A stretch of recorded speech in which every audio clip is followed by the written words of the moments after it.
Hello folks, and welcome back, ladies and gents, once again to the show that reviews comics and graphic novels.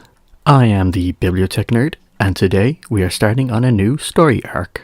This time we go back to the murky streets of Gotham and look at the one and only Batman and Son story. As always, I shall be splitting the story into two parts, starting off with a short summary and then of course giving my opinion spiel at the end as it goes along. The main writer for the story is Grant Morrison, and the main artist is Andy Kubert. To bring people up to speed, I will of course read the intro paragraph at the start of the novel to set the scene. The reality-altering events of the Infinite Crisis had exposed deep divisions within the superhero community. Wonder Woman had been forced to kill, Superman had lost his powers, and Batman's distrust of his fellow Justice League members was now an open secret. Although the heroes had managed to put aside their differences long enough to stop Alexander Luthor and Superboy Prime from destroying the universe, things could not continue as before. A timeout was needed, and the heroes agreed to temporarily abandon their costume identities to reevaluate their purpose. Bruce Wayne embarked on a journey of self-discovery, revisiting the remote regions of the world where he had trained as a young man. This time, he took his surrogate sons with him. Dick Grayson, Nightwing, and Tim Drake, Robin, had both paid a high price to be Batman's crime-fighting partners. Dick had been severely injured during the Infinite Crisis, and Tim's father had recently been murdered. The trip abroad allowed them to reconnect with their mentor and better understand Bruce Wayne's inner demons. After a full year away, Batman finally returned home. He unleashed a crime blitz, totally removing all supervillains from the streets of Gotham City in a remarkably short space of time. He also officially adopted Tim Drake, vowing to be a true father to the teenager as well as a mentor. In both his professional and personal lives, Dark Knight had finally achieved a degree of equilibrium. Unfortunately, the revelation that he had a biological son would rock Batman's world as never before. Now, let's not waste any more time folks and get right into it with the summary. The graphic novel doesn't quite have chapters like we are used to before in other books, so I will simply use the blank black pages as separations in the story. So let's start with part 1. We start our story with a shocking scene of Detective Gordon falling from the height of a building. Poisoned by the Joker's laughing gas, we see a defeated Batman take out a gun and shoot straight for the laughing clown's head. A stunning move, but one perpetrated by an individual masquerading as the Bat. The real Dark Knight must come in and sort out the mess afterwards, saving the innocent lives at risk that had been put in danger, and in a fit of rage even throws the Joker's injured body into a nearby dumpster. A short while later, in a hospital, Batman discusses with the Commissioner about the state of Gotham, and how his recent crime blitz has more or less cleaned up the street of most high-profile supervillains. End of part 1. Part 2.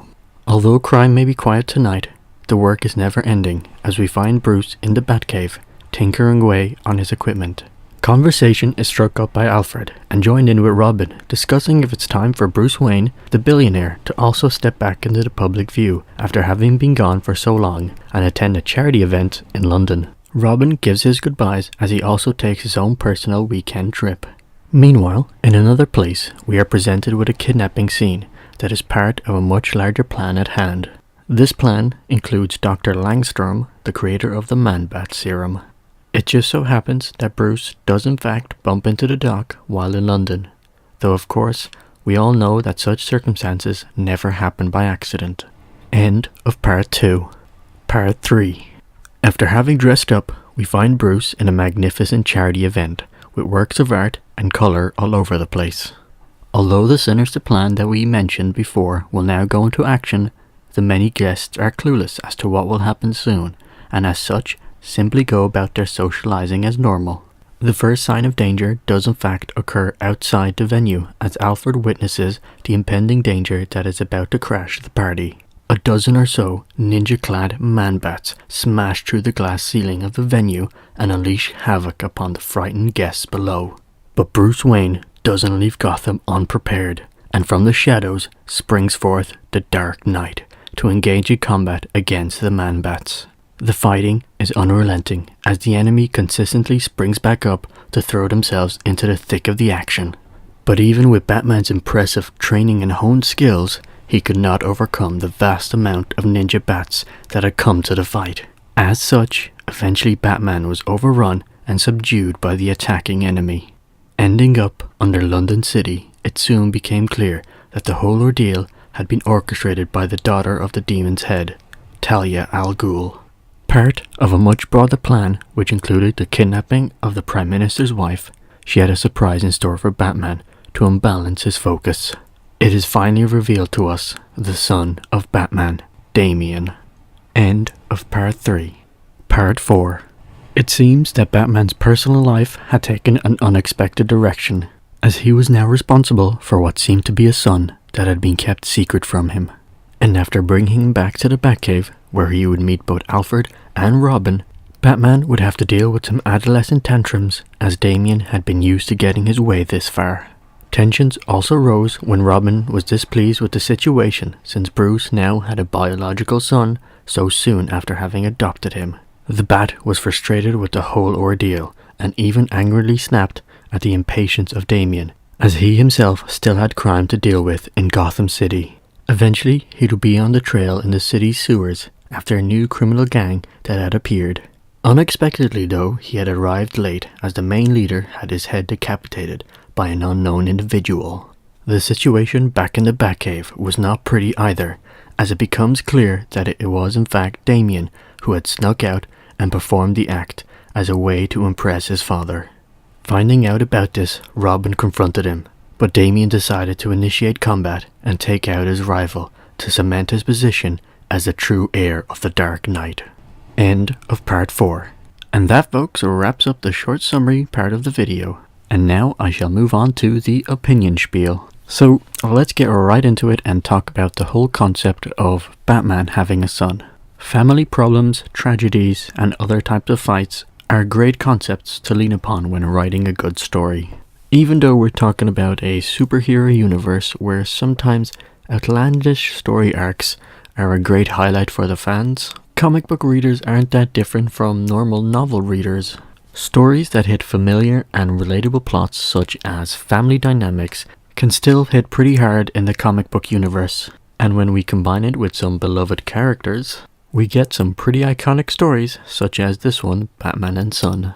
Now, I don't believe that the execution was perfect in at least this first half of the story. For me personally, the storytelling in the very start of the book is kind of too fragmented, and it feels like a roughly thrown piece where we're actually just waiting for Damian to be finally revealed, and that's when the actual story starts.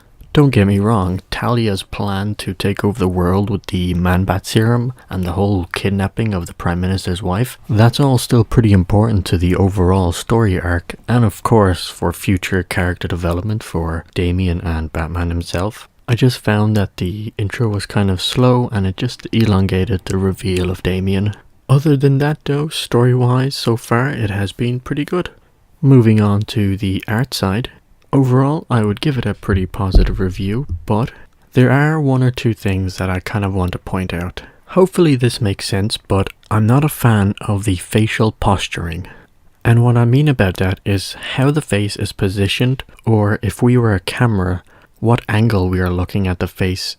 The best way to describe it would be that the head is mismatched to either the body or how they are positioned compared to the environment. Luckily, it's not persistent throughout the whole comic books, and only a few panels have this. Now, the only other criticism that I have against the art is the color palette that is used in the comic book. It may not be entirely accurate, but to me, it feels and tastes like a pastel color. It has that faded feel to it, and even the scene where the Joker is in the rain and it's a double spread, it still feels faded. The richness and the depth that a color has is just lacking in this comic book, and especially after coming from Public Enemies, there's definitely a huge difference there, you know? But do let me know what you think about this in the comment section below. Maybe you disagree, maybe you like the color. And also, what do you think about what I said about the start of the comic not quite being there? Now, I do plan to release part 2 of this comic book on Wednesday, and hopefully on Friday I will get Vintage Friday properly out. I believe that we will be looking at Detective Comics number 411. So don't forget to subscribe, like the video if you like it, follow me on Instagram, and I shall see you in the next video.